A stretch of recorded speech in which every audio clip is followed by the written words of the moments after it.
on this episode of the Brothers Mysterium. We are currently driving through Clifton, West Virginia. We just crossed the Ohio River from Ohio into West Virginia, and we are minutes away from Point Pleasant, West Virginia. They got down to the bottom of the steps here and they started screaming. We heard this terrible boom. And he did not move his lips nor utter any sound whatsoever. He talked with you in telepathy then. That was right. That his lips did not move. He uttered no words at all. But most important to note is these giant red glowing eyes. Their eyelids were a little bit thicker than ours was. Interesting. And they didn't blink, you said, huh? Their eyes did not blink. And you saw these guys? You see them several times. Never stopped to fool with them or anything. In today's episode, we're talking about the Mothman and all the urban legends surrounding Point Pleasant, West Virginia. My brother and I have always been intrigued by the unexplainable. Like many, we're fascinated with stories of the supernatural, fringe science, and modern-day mysteries. Though we've seen no first-hand proof of its existence, our minds remain open to the possibility. Unsatisfied with the so-called evidence on television and the internet, we are choosing to take matters into our own hands and conduct our own interviews and research. Now we're on a quest to speak with as many people as we can and hear the stories of these events from those who have lived them. No Hollywood effects or exaggerations, and no hidden agenda. We invite you to listen and decide what and who you believe. We are the Brothers Mysterium.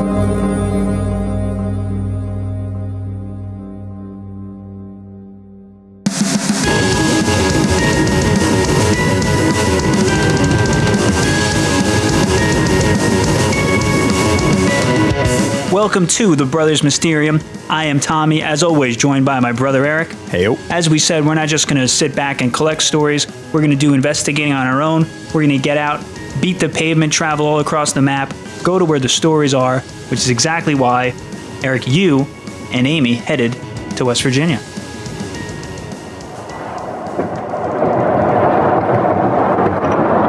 Currently driving through Clifton, West Virginia. We just crossed the Ohio River from Ohio into West Virginia, and we are minutes away from Point Pleasant, West Virginia, which is the home of the... All right, so if you're not already familiar with this story, then you're probably asking yourself the exact same question that everyone asked me when I told them I was going to visit Point Pleasant, West Virginia, which is, what's so important about this pretty random, relatively unknown town along the Ohio River on the western side of West Virginia? But as you listen to this episode, you're going to realize that there really is no short or simple answer to this question. But I suppose the kind of general answer is that this town has kind of gained some notoriety, at least in the eyes of the mainstream public, through a film that came out in 2002 starring Richard Gere. It's called The Mothman Prophecies. I need to know what this is. Tell me. Where are they seeing it? Point Pleasant, West Virginia. At first, all I could see were these two red eyes. The moth represents a form of the psyche or the soul immortally trapped in the hellish death realm. Listen to me. Something terrible is going to happen in Point Pleasant.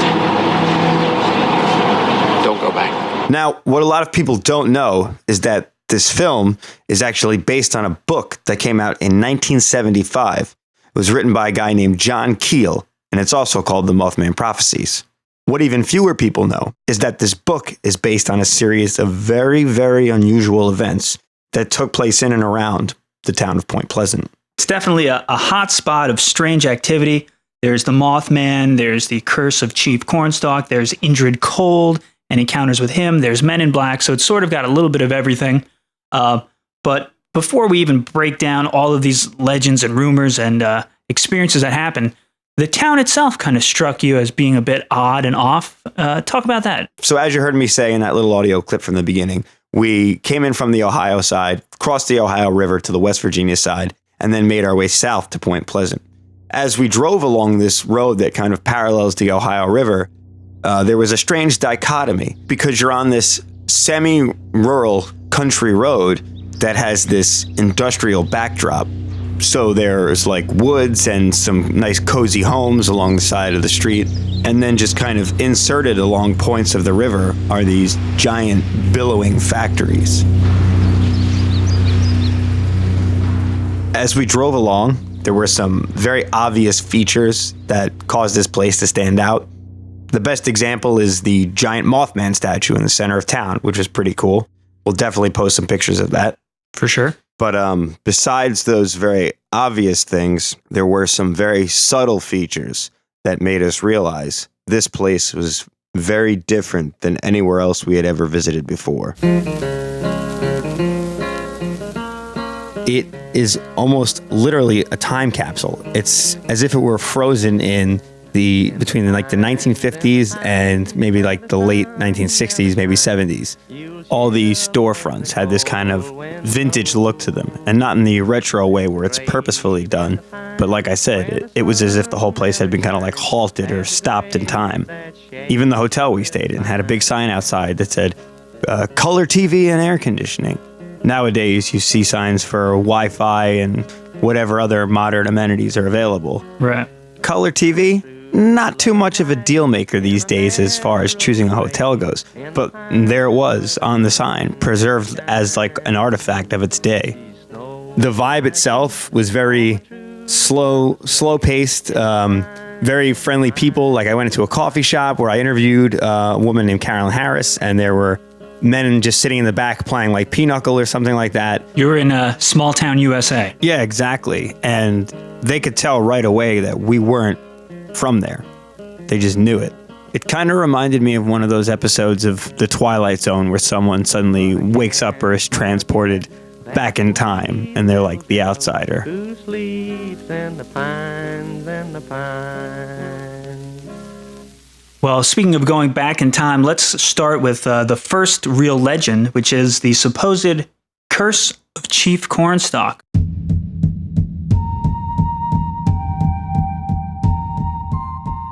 All right, so this land was inhabited by Shawnee Indians going way, way back, obviously before the inception of America. Technically, the town didn't get an official charter until 1794, and it wasn't incorporated until 1833. But we're going back even further than that, to about the 1770s, so right around the time of the American Revolution. This is kind of after the time of the Treaty of Paris, which, for those of you who know your history, the Treaty of Paris came about after the end of the 7 Years' War, or the French and Indian War. And that's when Britain then had a large winning of this land that was west of the Appalachians, which includes this area right here of West Virginia. But what was happening then was a lot of these settlers were now moving west and forcing their way onto Native American land. So they were pushing the Shawnees and taking their land, and land grabbing is what you would call it. Manifest destiny. Yeah, exactly. This is an early British colonial version of that. And so what ended up happening was that Chief Cornstalk, who was a Shawnee leader, I don't know what the hierarchical term would be, not like a king, but like a... Chief? Chief Cornstalk? Damn, I walked into that one. Hey, come on now. I was looking for a word more like king, but I guess you got me there. Anyway, what happens next is Chief Cornstalk eventually starts leading his people to fight back against these settlers, and there's a series of conflicts. There's the Battle of Point Pleasant, which was a battle between it was then part of Virginia, not West Virginia, but it was the Virginia militia versus the Shawnee, and it was a terrible bloody battle. And eventually they decide they're going to come to a peace treaty with Chief Cornstalk and his people. So he goes to Fort Randolph to sign a peace treaty, and he's there under false pretenses because when he's about to sign the peace treaty, they arrest him, throw him and his son into stockades where they sit for a couple of days, and suddenly there's an announcement of a murder that took place outside of Fort Randolph where one of the soldiers in the Virginia militia was killed by a Native American. In an outrage, some of the soldiers of the Virginia militia go and execute Cornstalk and his son. Now, of course, your classic tale of betrayal and someone being murdered. With his last dying breath, Cornstalk curses the people of this land.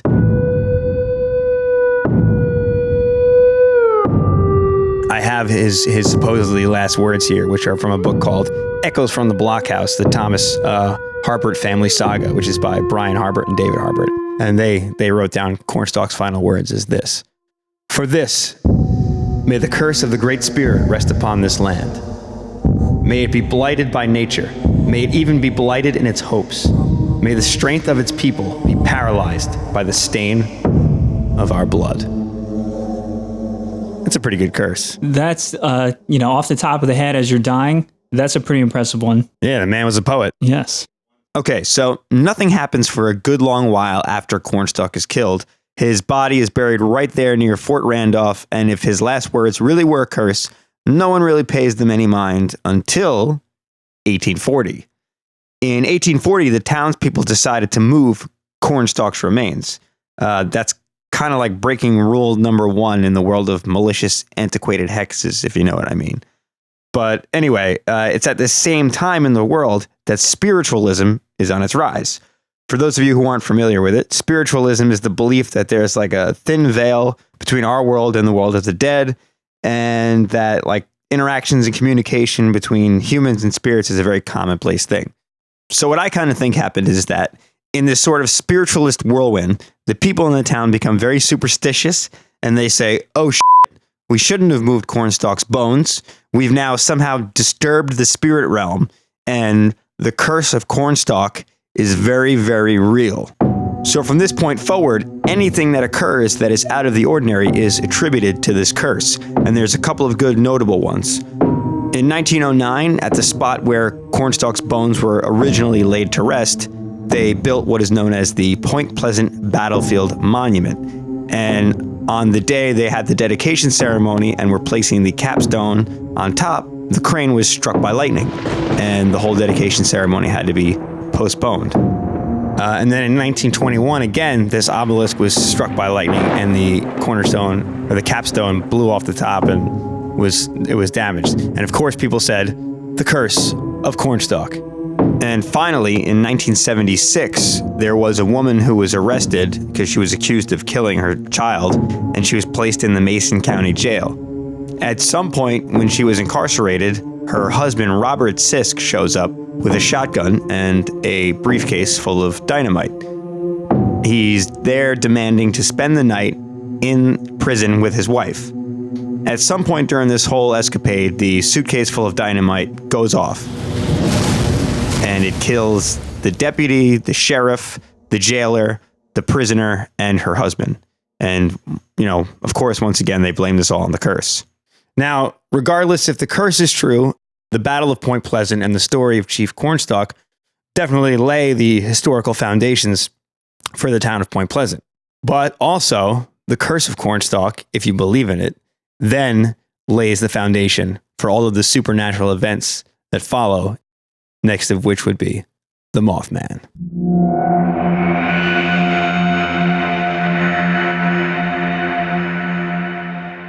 November 15th, 1966, two couples are driving around in a car just having fun. They're young, they're dumb, they're looking for fun, and they're hanging out in the old TNT area, it's called, which is actually a World War II munition depot, but now it's abandoned because the war's over.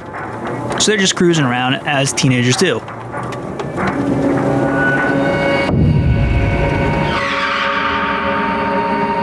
Suddenly they see this thing which they describe, and this is important because everybody basically matches this description from this first sighting on, of a kind of a silhouette of a man, but it's got birdish qualities, it's got feathers, it's about 6 feet tall, maybe taller, 12 to 15 foot wingspan when they're out. But most important to note is these giant red glowing eyes. It's kind of burning a hole through these kids, so they get freaked out. They speed off. It flies after the car, chases them. They get bugged out. They literally, book it out of there, go to the cops, report it. Cops look in, there's nothing there. They're like, oh, these kids are crazy. So, the next day, mind you, November 16th, this woman named Marcella is with her brother and her daughter. She's hanging out the same area, the TNT area, just on the outskirts of town, when her brother actually spots these weird lights in the sky. And he's like, what is this? What are we looking at here? So now this is the second element. Now we have a bird man, as well as these weird lights in the sky, and he's looking at him. She's like, what are you doing? I don't care about these lights. All of a sudden, she looks over and she sees the same glowing red eyes. There's pictures, if you Google a Mothman, I think he looks more like an owl man, but I think the owl man name was taken. But she sees him, she's like locked in this trance, staring in his eyes. She finally falls over, breaks the trance, runs to her house. She says that the Mothman flies after her, and then he's peering in the windows and stuff. She can see these glowing red eyes. She calls the cops, they come out again. And that basically sets off just like a rash of sightings of not only now these weird UFO lights, but also this flying bird man.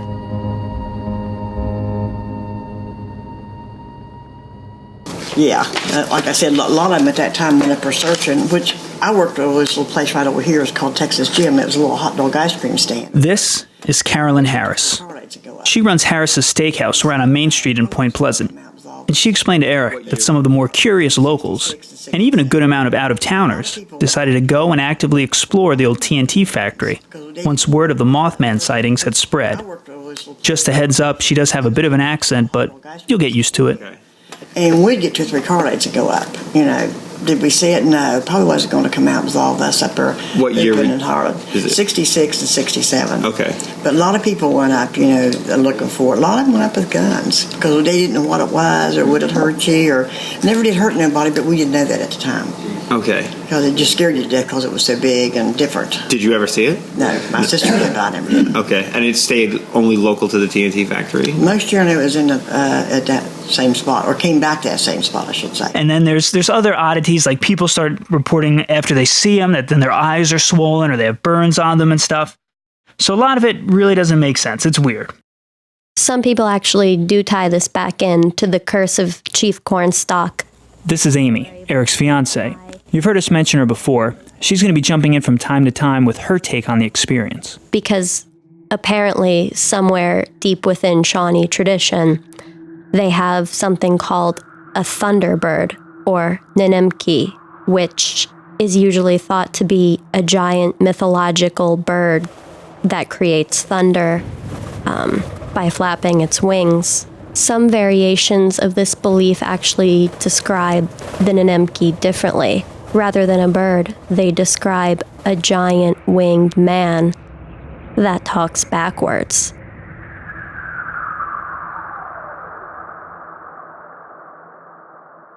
So then more UFOs keep appearing every night, and people say that they're cigar-shaped, which I've heard a lot of UFO encounters like that.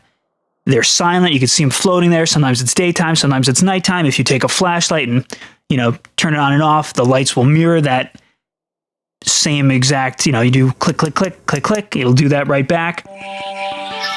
And these lights will just hover around, and there's countless mass sightings. So at this point, it could be mass hysteria, but who knows? But it's weird. You've got the whole town seeing UFOs, the whole town is saying they see the Mothman. So this brings in the third part of this equation, the men in black. And I ain't talking about Will Smith and Tommy Lee Jones. Funny you should say that, because John Keel is actually the guy who coined the term Men in Black. So all the Will Smith hype and whatnot actually stems from all of this. And basically what happens here is a group of strange guys in black suits show up all over town, and they pretty much start giving people the willies. Well, the Men in Black were here. But we thought they were government because at the time they said there was a lot of chemical in the TNT area, which there was. They had a lot of chemical through World War II. That was an army base there. Once again, this is Carolyn Harris. My first husband and I used to go up there all the time, and this favorite pond that we fished in, they blocked it off with the yellow tape and stuff. Wasn't allowed there. So we would see the Men in Black stand along the street there by the hotel stuff, and they would just be standing there like this, At them days, you didn't bother the government. You didn't talk to them or ask them what they were doing. Right. I would now, but I wouldn't. It was too backward. But we just thought they were observing to see someone special they wanted to ask questions to, and they normally we thought they picked out someone, someone more higher class or something.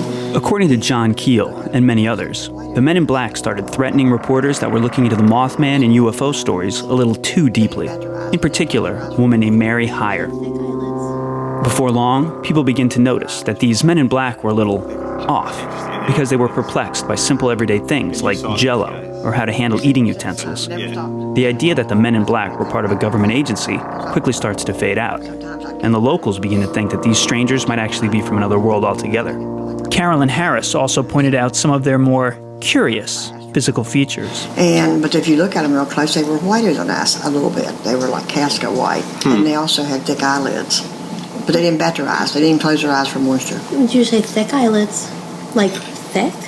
Their eyelids were a little bit thicker than ours was. Interesting. And they didn't blink, you said, huh? Their eyes did not blink. And you saw these guys? You see them several times. Never stopped to fool with them or anything when I'd go to the bank or something, because I worked right over here. And sometimes I'd go to the bank. And it took a little 9-year-old boy to figure out they didn't blink their eyes, but he was swinging around and around the meter, parking meter, right, trying to get him to talk to him, but I don't think they talked our language because Mary Hire couldn't understand a word they said. Now, John Keel thought that the Mothman come in on a UFO and was put off, and they were hanging back around to pick it back up or get information, but he come here for 48 hours to prove he did or he didn't come in on a UFO, but never got to do that. So another weird circumstance, character, encounter that took place involving Point Pleasant, West Virginia.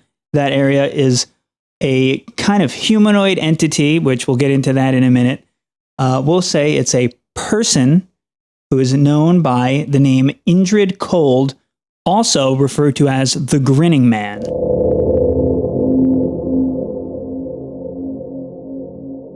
And it's interesting to note, a quick side note is that before ever appearing outside of Point Pleasant, in October 16th, 1966, 2 boys in New Jersey actually said they had this weird encounter with a man wearing a metal green suit who was staring at them. There was weird lights, a UFO object, and he, was just kind of staring at them. He had this weird, large grin, beady little eyes, and there are pictures of what the Grinning Man, Ingrid Cold, looked like. We'll share that, but basically it was sort of this isolated incident in New Jersey at that time.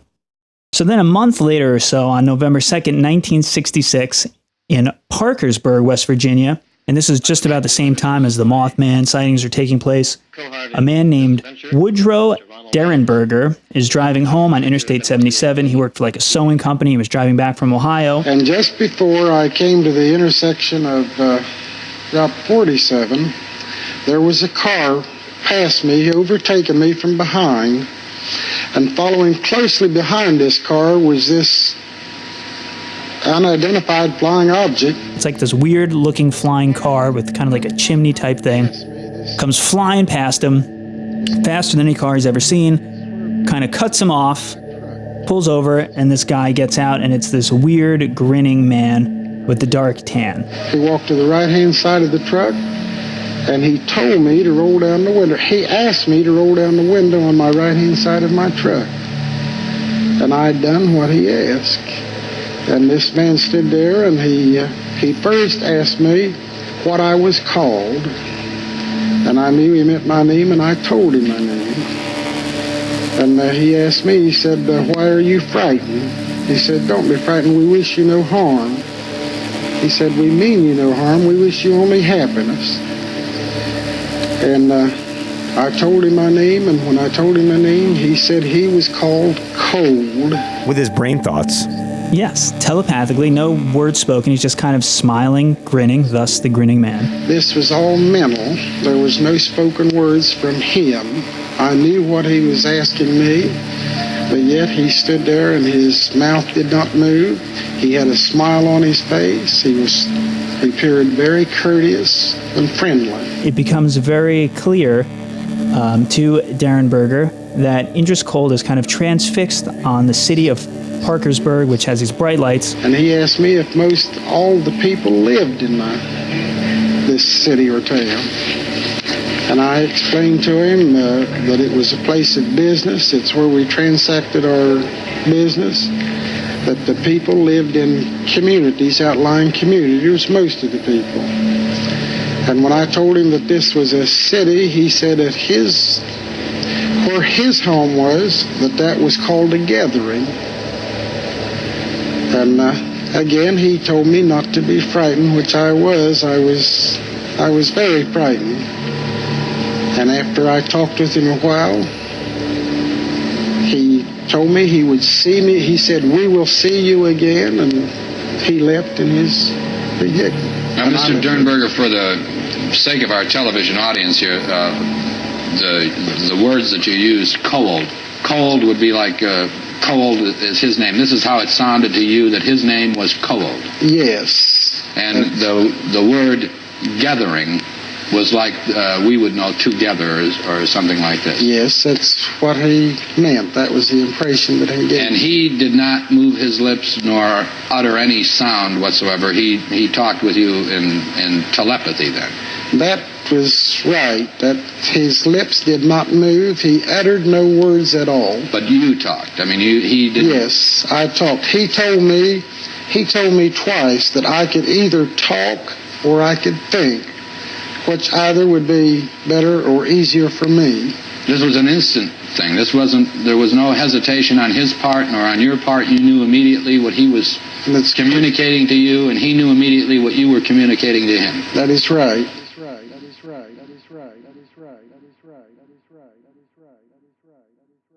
All right. So now it's 1967. And at this point, there's been over 100 Mothman sightings reported. Ingrid Cold has paid Woodrow Derenberger multiple visits, as he promised to do. There have been countless encounters with the men in black and UFOs. And all the while in the background, the curse of Chief Cornstalk is still lurking about. Now, it's around this time that a really ominous feeling starts to descend on the town of Point Pleasant, specifically for those who have been digging into these stories and looking, because they're now starting to wonder, are all these events linked? It's also around this time that the reporter who was the main target for the Men in Black's harassment, Mary Heyer, reports to her good friend John Keel that she had a very ominous and spooky dream. In her dream, she sees many, many people drowning and struggling to swim in the Ohio River. The river is also filled up with floating Christmas presents. This dream shakes her so badly that she begins to believe that something terrible is going to happen, and that all the odd things that have been going on in the town for the past year are somehow an omen for this up-and-coming tragedy. Mrs. Foster, what was the first thing that you saw? Well, I heard before I saw anything. I was standing right here in my kitchen preparing dinner, and my two boys came out the back door down the steps to get their bicycles. They got down to the bottom of the steps here, and they started screaming. We heard this terrible boom, and my boys looked around and saw the bridge starting to fall.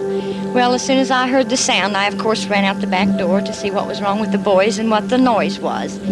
And as I got out my back door, of course, I could see what was happening, and I stood right here and watched the whole bridge. What did the bridge look like? Well, it's like my little boy said. It was just like you would build a bridge out of child's building toys. And then if you just take a stick and just knock the props out from under it, that's the way it went. Did you see all the trucks and cars falling? I could see part of them, yes, from where I'm standing. But, of course, where the trees and things are, I couldn't see too much. On December 15th, 1967, 13 months to the day of the original Mothman sighting, the Silver Bridge, which spans the Ohio River and connects Point Pleasant to Gallipolis, Ohio, collapses. 46 people are killed, and at the time, it's the worst bridge accident in United States history. The cause is officially reported as a defective eye bar in the suspension chain. Right after that happens,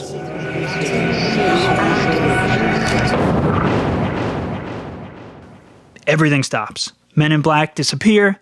No more sightings of the Mothman. UFOs gone. I mean, supposing that, all of this Mothman stuff is not unexplained or whatever, just assuming that it was actually some kind of mass hysteria, which, I'm not saying that's what I think, but it kind of would make sense in that case a little bit, actually, that the Mothman would just completely drop off the map right after the Silver Bridge collapsed. So the 46 people on that bridge, the people we talked to there even kind of alluded to it. Like, those 46 people were like their husbands, sisters, brothers, best friend, neighbor, kids. Yeah. So this wasn't like, when there's a tragedy around here and it's like, oh, that's terrible, it's the town over, but I don't know anybody. Mm-hmm. That must have been like the most horrific thing imaginable that they personally had a connection with all these people. Right. If you had kind of like a heart-stopping tragic event like that, it would kind of pull your focus pretty far off of every other thing. If nothing's going on out of the ordinary, you have all kinds of time. I mean, I'm not saying this explains everything, but you have all kinds of time. But the second you're hit like that, it's just one possible way to look at it. It's one possible way that I've never thought of before. The Brothers Mysterium.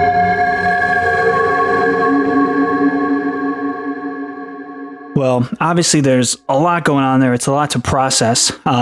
First thing I kind of want to say is it's cool to do something kind of different, focus on more of a mystery, possibly a cryptozoological creature with the Mothman and aliens and stuff like that, getting away from ghosts and mediums, because we do like to mix it up. Definitely. It was also cool that you and Amy were able to physically go there, do some investigating and exploring, ground zero, right where it all happened, which obviously brought a whole new level of intimacy and in-depth knowledge to this particular case, if you want to call it that. And for me, it's insane to think how one small town could have such a wild history, but so many different figures or characters or occurrences, whatever you want to call it. Yeah. And I kind of feel like no explanation would really satisfy me just because there's so much going on. When it comes to the Mothman, a lot of people have looked at it from sort of a logical, scientific standpoint and said that perhaps people were just seeing a large barn owl or barred owl. That would have to be a big ass owl if it's the size people are claiming. Others have said maybe it was like a sandhill crane. And the problem is a lot of the witnesses to this, were said, hey, could you have seen this bird? And they, were kind of insulted and said, I know what a bird looks like. This was definitely not a bird. So those explanations don't really jive. Other people have said it could have been some sort of a government experiment gone wrong or a mutant hybrid because there were chemicals at the old TNT factory and maybe a bird fell in them and became some sort of a genetic freak type bird. I don't really buy that myself. There is the chance, obviously, that it was just a hoax. The only problem with that is usually somebody will come clean because at first they do the hoax, everybody buys it, they love it, but then they want their own kind of fame for it. Or, there's definitely more than one person involved. If this hoax was as big as it was, somebody would usually come clean and say, this dude paid me $20 to put on this moth suit and run around. None of that happened. You have Ingrid Cold. There was actually one other separate incident where he apparently appeared in a girl's bedroom and was smiling at her. So then people were saying, well, maybe the grinning man is actually a ghost or a phantom. Other people say he's a time traveler or he was an alien. None of that really makes sense to me. Same thing with the Men in Black. Were they alien guys? Were they government guys? Were they both? Were they neither? Were they even there? I mean, there's just so many questions without answers. Chief Cornstalk definitely did exist. He supposedly put a curse on the land, and that might be the most feasible explanation for all this if you're really looking for one. Just because, again, it's so many different moving parts to this one community. The one thing that for sure is there was a real tragedy took place. The Silver Bridge did actually collapse. People did lose their lives. So no matter if you believe in any of the other paranormal, supernatural happenings, the bridge collapsed. And it is interesting that that's sort of where everything came to a head. The build up. A lot of people say the Mothman was an angel or even some sort of messenger there to let people know that this tragedy was going to happen, that the bridge was going to collapse. And as soon as it did, everything stopped, which is also very, very interesting. Yeah, definitely. And I feel like this is something where the mystery will remain kind of forever.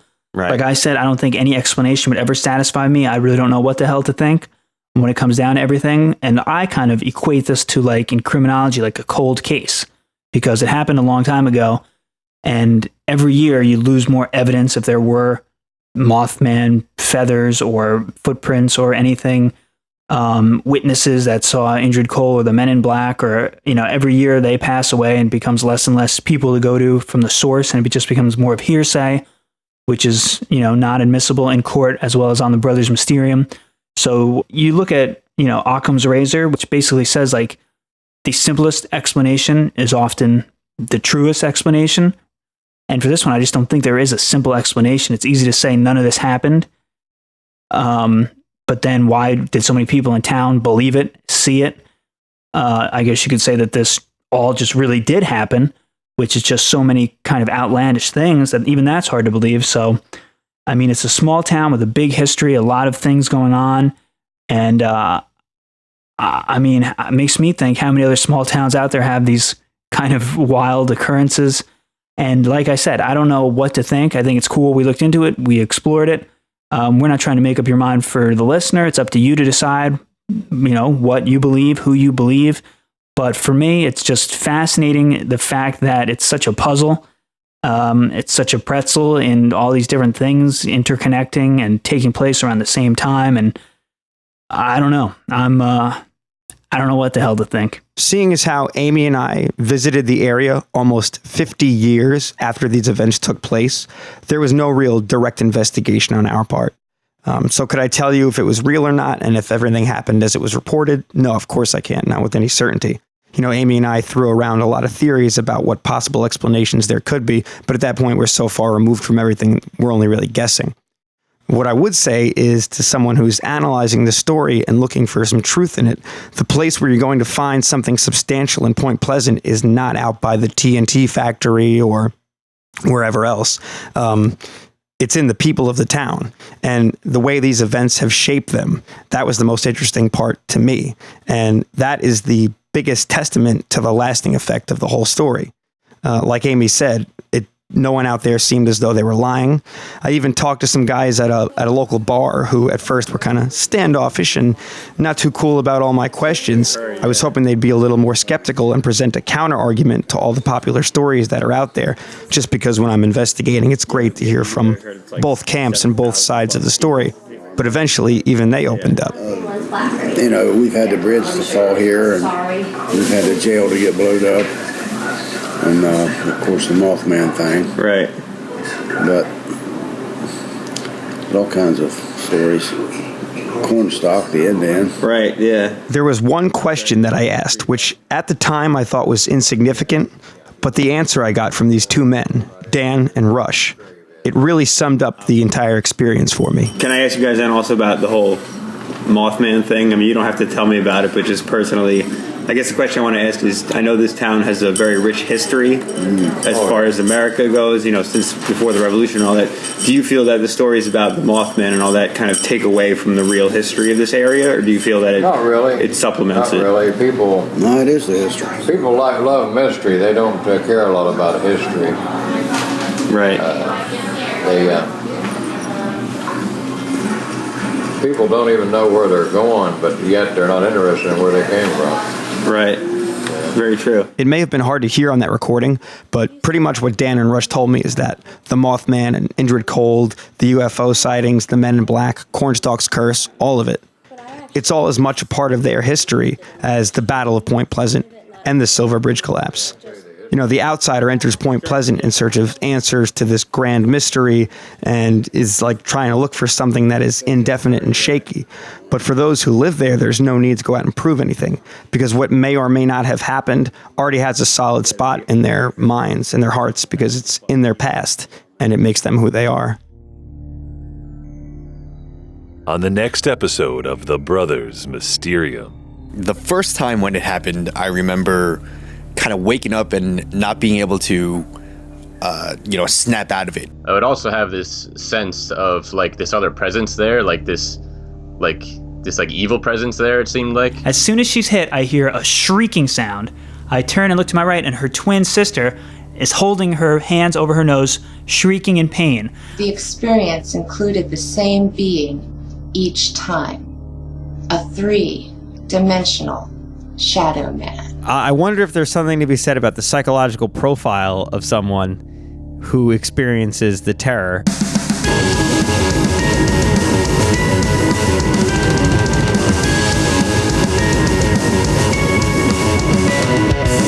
As always, thank you for listening. I just wanted to thank Carolyn Harris from Harris's Steakhouse. She also runs the Mothman Museum on Main Street in Point Pleasant and is a big organizer of the Mothman Festival, which, if you're in Point Pleasant, you should definitely check out. For more information on that, go to mothmanfestival.com. Also, I want to thank Ruth and Rush Finley of the Historic Hotel Low and their friend Dan for allowing me to bother them when they probably had much better things to do. If you ever do visit Point Pleasant, I definitely recommend staying at the Low. It's a great place. I'd give it 5 stars. Their website is thelowhotel.com, and that's Low, LOWE. Our theme song is performed by the Never Grin. Additional voices provided by Dan and Gwen Hudson. Movie clips heard in this episode come from the Mothman Prophecies, which was produced by Lakeshore Entertainment and distributed by Screen Gems Inc. and Sony Pictures Entertainment. Songs heard in this episode were Raves in the Pine, performed by Clayton McMiken, and Viola Lee Blues, performed by the Grateful Dead live at the Avalon Ballroom on May 19th, 1966. Audio from the Woodrow Derenberger interview came from WTAP-TV in Parkersburg, West Virginia.